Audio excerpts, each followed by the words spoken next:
Hello दोस्तों, नमस्कार। मैं आज आप लोगों को मशीन असेंबली में पार्ट्स को लॉक करने के लिए उनके डिवाइस के बारे में बताऊंगा। Locking device. तो लॉकिंग फिटिंग असेंबली में पार्ट्स को एक दूसरे के साथ असेंबल करने के लिए या जोड़ने के लिए प्रयोग होने वाले विभिन्न प्रकार के लॉकिंग अरेंजमेंट करते हैं, लेकिन कंपनी के द्वारा कभी कभी नट बोल्ट खुल जाते हैं। इसे लॉक करने के लिए जिस अरेंजमेंट किया जाता है या करते हैं उसे लॉकिंग डिवाइस कहते हैं।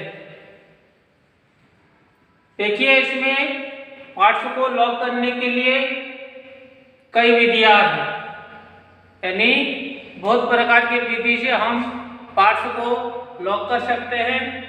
पहला नंबर आता है लॉक नट। इस विधि में क्या होता है कि साधारण जो नट हम कसते हैं किसी पार्ट्स में, उसको कसने के बाद ऊपर से एक दूसरा नट भी कस दिया जाता है, जो साधारण नट से इसकी मोटाई कम होती है। लॉक नट में यानी क्या है, मेन जो साधारण नट है उससे जो ऊपर लगाएंगे उस नट की मोटाई कम होगी। दूसरा आता है स्प्लिट पिन। स्प्लिट पिन तो आपने ऐसे जनरल देखा ही होगा, ऑटोमोबाइल में, मोटरसाइकिलों के ब्रेक में, ट्रैक्टरों में, बहुत सारे जगह ऐसे छोटे मोटे, हर जगह जहां पार्ट से असेंबल हो रहे हैं ऊपर से पिन लगा होता है। तो इस विधि में नट को कसने के बाद ऊपर से स्प्लिट पिन डाल दिया जाता है और उनके सिरों को दोनों तरफ मोड़ दिया जाता है। देखिए, तीसरा है कैसिल नट।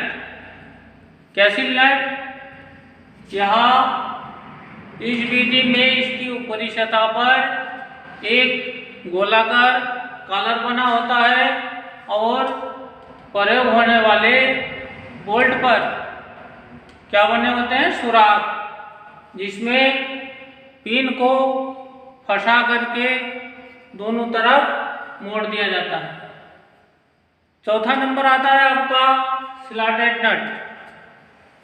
इस विधि में नट के ऊपरी सतह पर कॉलर नहीं होता है। नट को टाइट करने के बाद जिस सीध में सुराग आता है, यानी नट का सुराग और बोल्ट का सुराग दोनों जहां फिट आएगा वहीं पर पिन को फंसा करके फैला दिया जाता है। यह हो गया आपका स्लॉटेड नट। अगला आता है आपका स्वान या विल्स नट। इस विधि में क्या होता है कि हेक्सागोनल नट में ही सुराग बने होते हैं जो चूड़ीदार होता है, जिसमें स्क्रू के द्वारा इसको लॉक किया जाता है, जो ऑटोमोबाइल में इसका प्रयोग ज़्यादा करते हैं। अगला है ग्रुप या रिंग नट। इस विधि में क्या होता है कि निचले भाग पर गोलाकार ग्रुप्ड कटी हुई कॉलर बनी होती है।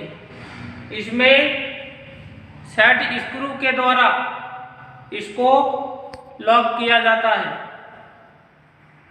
देखिए, अगला है वायर लॉक। इस विधि में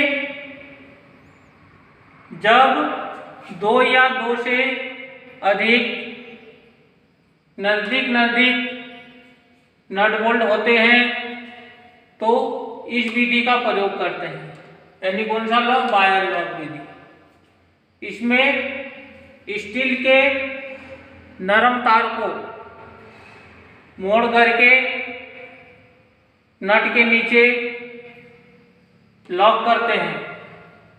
ठीक है। अगला विधि है आपका लॉक वाशर लग के द्वारा। इस विधि में वॉशर में एक लग बना होता है जो पार्ट्स के सुराख में फिट कर देते हैं। अगला है टेप वॉशर लॉकिंग। यानी टेप वॉशर के द्वारा भी हम क्या करते हैं? पार्ट्स को लॉक करने की एक विधि है।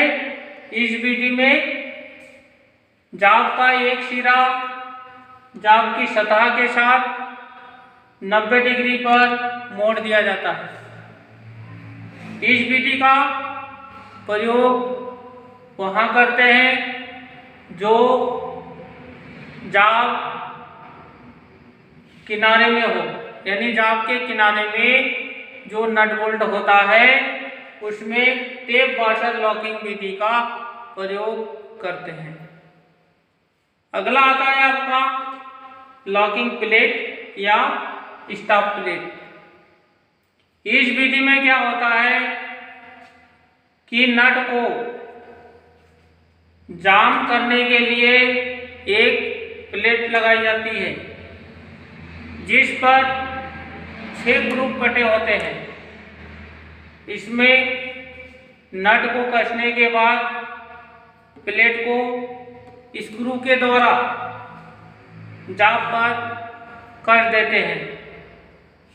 तो ये मैंने आपको जितने भी लॉकिंग डिवाइस बताया तो ये कार्य के अनुसार यानी असेंबली के अनुसार अलग अलग प्रकार या विधि अपनाई जाती है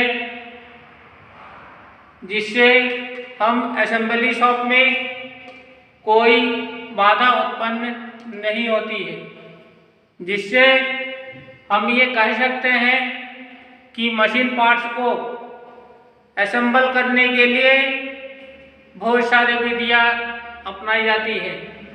ऑटोमोबाइल में अलग होगा, मशीन असेंबली में यानी कंपनियों में अलग होगा, जिससे हम अलग अलग तरीके से इस विधि को अपनाते हैं। तो इस विधि में हमें लॉक करने के लिए बहुत सारे विधि हैं जो आपको हमने अभी बताया।